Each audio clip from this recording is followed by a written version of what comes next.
আপনাদের সবাইকে আমার সশ্রদ্ধ প্রণাম। আমি আপনারা হয়তো জানেন আমি বাংলাদেশ সুপ্রিম কোর্টের একজন আইনজীবী, এবং শুধু আইনজীবী হিসেবে নয়, আমি কিছু ফ্যাক্ট ফাইন্ডিং করি। সারা বাংলাদেশে সংখ্যালঘুদের উপর অত্যাচার, সেগুলো নিয়ে আমরা ফ্যাক্ট ফাইন্ডিং করি।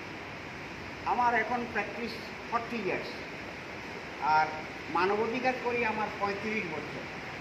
বহু আগে থেকে আমাদের দেশে সংখ্যালঘুদের জন্য আমরা এই কাজগুলো করে যাচ্ছি।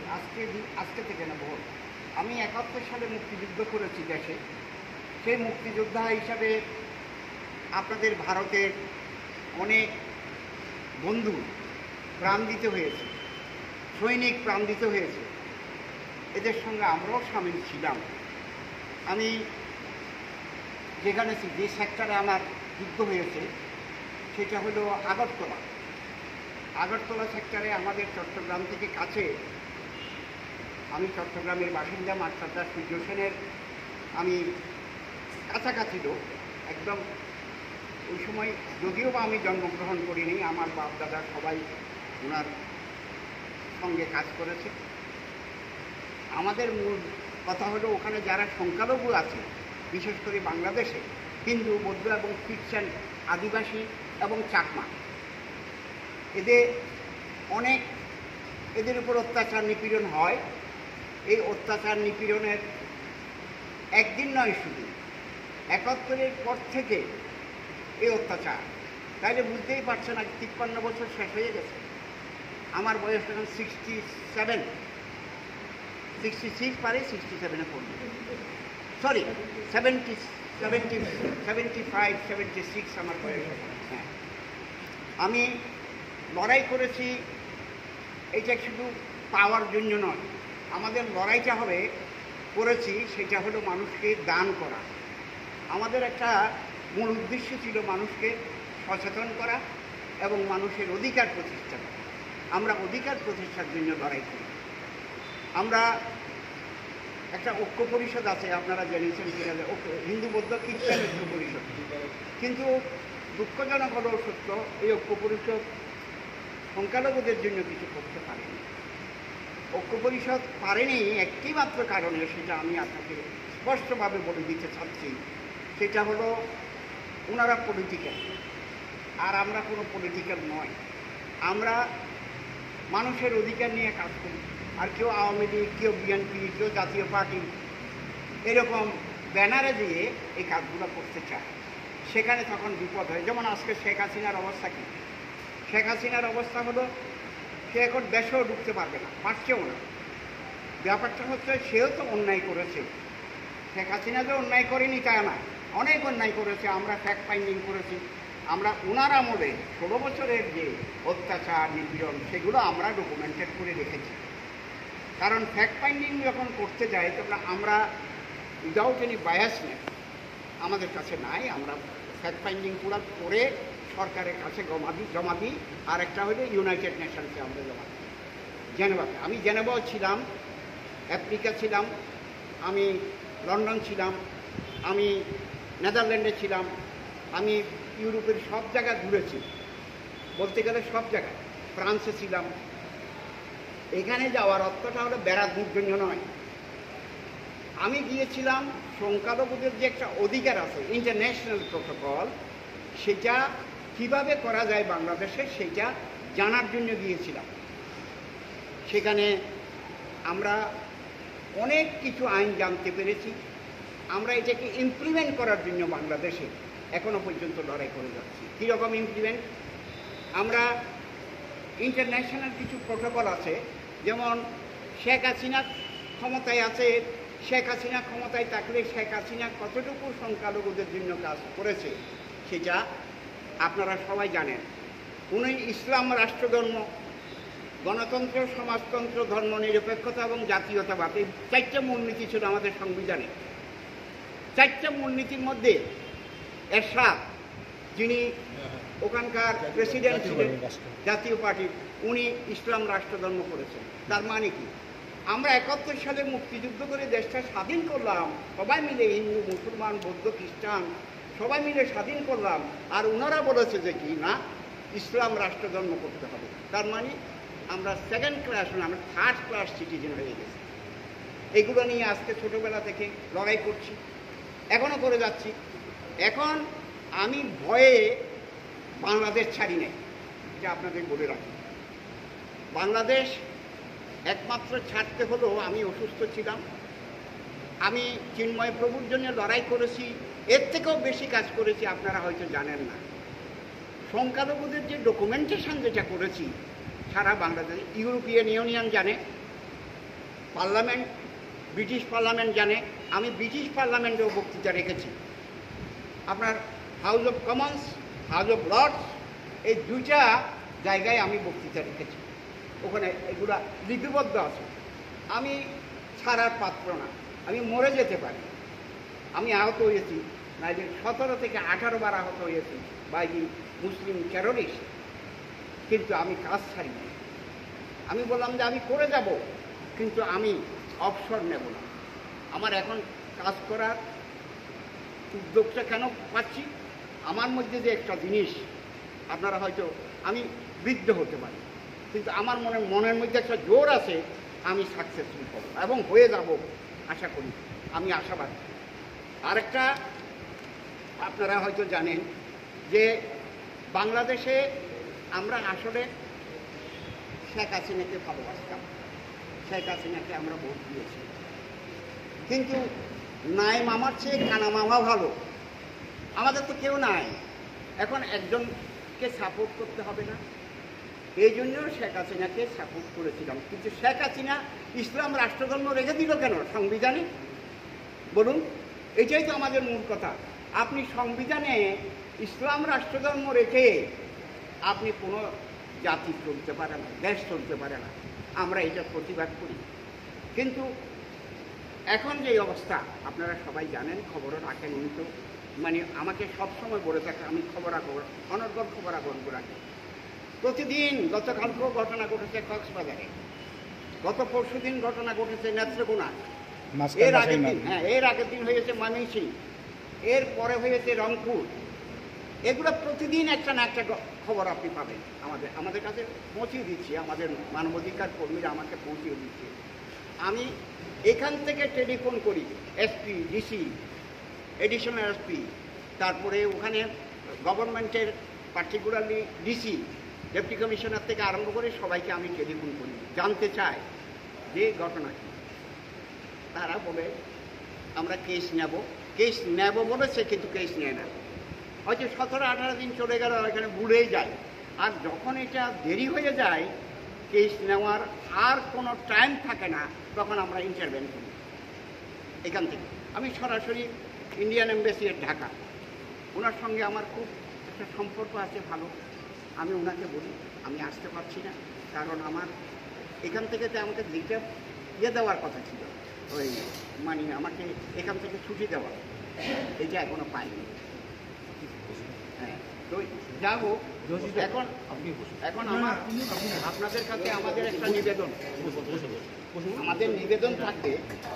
নিবেদন থাকবে, সেটা আমি আপনাকে বলি। সেটা হলো কি,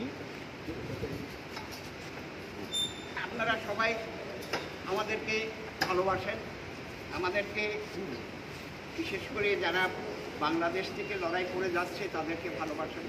আর এখানে আপনারা হয়তো 100 বছর আগে, 50 বছর আগে, 60 বছর আগে আপনারাও এই ভূমিতে আসছেন। পশ্চিমবাংলায়, পূর্ব বাংলায় অনেক লোক ছিল। আমরা এখন পার্সেন্টেজ হয়ে গেছি 7 থেকে 8। কেন হবে? আমরা সমতার ভিত্তিতে মুক্তিযুদ্ধ করলাম দেশের জন্য, সবাই সমান অধিকারের প্রশ্নে আমরা সোচ্চার ছিলাম। কিন্তু এই ডিসক্রিমিনেশনটা কেন হবে, এটা হলো আমাদের কথা। এই ডিসক্রিমিনেশন হচ্ছে বিদায় আমাদের প্রতিবাদ। আমাদের মতো এরকম আরও অনেক লয়ার আছে যারা আমরা লড়াই করে যাচ্ছি, কিন্তু আমরা ততটুকু সাকসেসফুল হতে পারিনি। আর বলতে গেলে যে একের পর এক যে গভর্নমেন্টগুলো আসে, শেখ হাসিনার আগে বিএনপি, জাতীয় পার্টি, যারা খালেদা জিয়া, বিএনপি মানে খালেদা জিয়াই, ওই হ্যাঁ, ওরা কোনো কাজ করতে পারেনি, বিশেষ করে সংখ্যালঘু সম্প্রদায়। আর এরা নেগলেক্টেড হচ্ছে সব জায়গায়। হ্যাঁ, কোনো সমস্যার কথা নিয়ে যদি কোনো হিন্দু গোষ্ঠী ওখানে যায় যে আমার এই সমস্যা, আমার মন্দিরের এই অবস্থা, মন্দিরে আক্রমণ করেছে, কোনো কালো মামলা নিতে চায়নি। তো আমাদের একটা ইন্টারন্যাশনাল প্রোটোকলের দ্বারাই এখন মামলাগুলো নিচ্ছি। আপনি তো ফলো করেন? হ্যাঁ, ফলো করি, আমি মামলাও নিচ্ছি, মামলাও এখন রেকর্ড হচ্ছে। কিন্তু কতদিন আমরা যদি একত্রিত হয়ে লড়াই করতে না পারি তাহলে এটা একেবারে ভঙ্গুর হয়ে যাবে। There is no other alternative, আমাদের লড়াই করেই যেতে হবে, otherwise there is no scope to fight. এখন হয়তো আমার মতো আরও কিছু লয়ার বাংলাদেশে আছে যারা ফাইট করে, ওরা করতে চায়, কিন্তু ওদের বিরুদ্ধে মামলা টামলা বিভিন্ন রকমের মিথ্যা মামলা। চিন্ময় প্রভুর যে মামলাটা আপনার সেডিশন কেস, এটা হয় বলেন? উনি এমন একটা মানুষ, উনি নিরামিষ ভোজন করে সবসময় আর মানুষের জন্য কামে। আমি যখন ওনাকে জেলখানে দেখতে গেলাম, প্রথম তো আমাকে ঢুকতেই দেবে না। আমি ইন্সপেক্টর জেনারেল অফ প্রিজন ওনার কাছে গেছি ঢাকাতে। আমি বললাম যে আমি ওনাকে দেখতে যাব, বলো যে তাইলে মিনিস্ট্রির পারমিশন পাবে। আমি মিনিস্ট্রির পারমিশন যেটাই পরের দিন আমাকে পারমিশন দিয়েছে। তারপরে দেখতে গেছি, দেখেন উনি কেঁদে দিয়েছে হঠাৎ যে আমার অবস্থা কী হবে। আমি বললাম যে আপনি কোনো চিন্তা করবেন না, আমি দেখব। তবে উনি যে বেদনার মধ্যে আছে সেটা আমরা বুঝতে পারি। ওনারা ফটো তুলছে, আমরা কি বলছি ভিডিও করছে কারা? ইন্সপেক্টর, ওখানে যে ওই যে জেল সুপারিনটেন্ডেন্ট, ওনারা ভিডিও করছে। আমি বললাম যে আমিও ভিডিও করব। আমরা কি বলছি, যখন আপনারা ভিডিও করছেন এই ভিডিও কপি আমাকে দেবেন। তারপরে বললাম যে আমরা দুজনের ছবি তুললাম, আমার ছবিটা আমাদের দেবেন। আজ পর্যন্ত আমার ছবিটা দেয় নাই। কীরকম ডিসক্রিমিনেশন দেখেন, কোনো আইন আছে? আর ওইদিকে হেঁটে চলে যাচ্ছি, কোর্ট আর আমাদের জেলখানার কাছে। আমাদের চট্টগ্রামের যশকোটটা হলো পাহাড়ের উপরে, বুঝতে পেরেছে, আর নিচে হলো জেলখানা। আমি আসছিলাম, তখন আমার থ্রেট করে কিছু লয়ার, বলে চট্টগ্রামে এসে তো কিছু করতে পারলাম না, ঢাকা দেখাবো। আমি তাড়াতাড়ি থানায় গেলাম। আমি বললাম যে আমার তো থ্রেট করে। কী বলেছে দাদা? আমি যে এরকম, আমি তো একটা সাধারণ ডায়েরি করে রাখি, কারণ এটা ইন্টারন্যাশনাল খুব দরকার। আমার এভিডেন্সগুলো যদি আমি রাখতে না পারি, আমি প্রমাণ করবো কি? আমি এভিডেন্স করে একটা সাধারণ ডায়েরি করে আসছি। কিন্তু দুঃখজনক হইল, সবাই হইল আপনার সাম্প্রদায়িক মানসিকতার লোক, বুঝলেন? এখানে কোনো গণতন্ত্র, সমাজতন্ত্র যতই বলেন না কেন, কিছুই না। আমার দেশ আমি স্বাধীন করেছি 71 সালে মুক্তিযুদ্ধ করে। আজকে আমি দেশে থাকতে পারবো না, এটা হতে পারে বলেন? হতে পারে? আমি আপনাদেরকে বলতে গেলে কি, আমি এর আগে বিএসপি, আরএসএস সব অনুষ্ঠানে থাকতাম। এগুলো 10-15 বছর আগে, 20 বছর হয়েছে।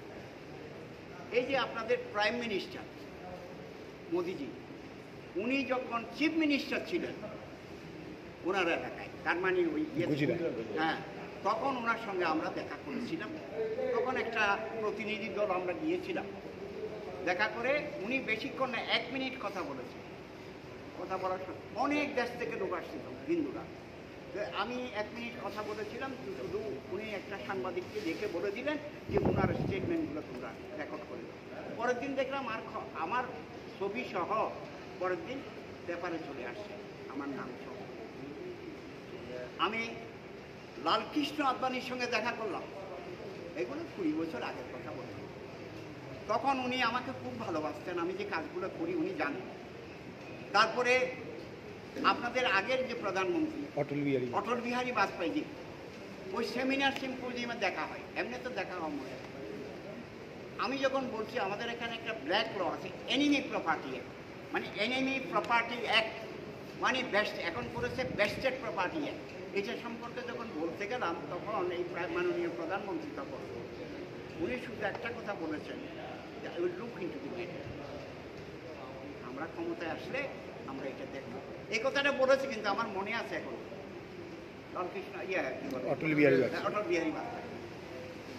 সবাই আমাকে কিন্তু স্নেহ। আমি সাহসী, বুঝলেন, আমি কোনো কারো উপরে নির্ভর করব না। আমার জনগণ, আমার হিন্দু জনগণকে রক্ষা করতে হবে।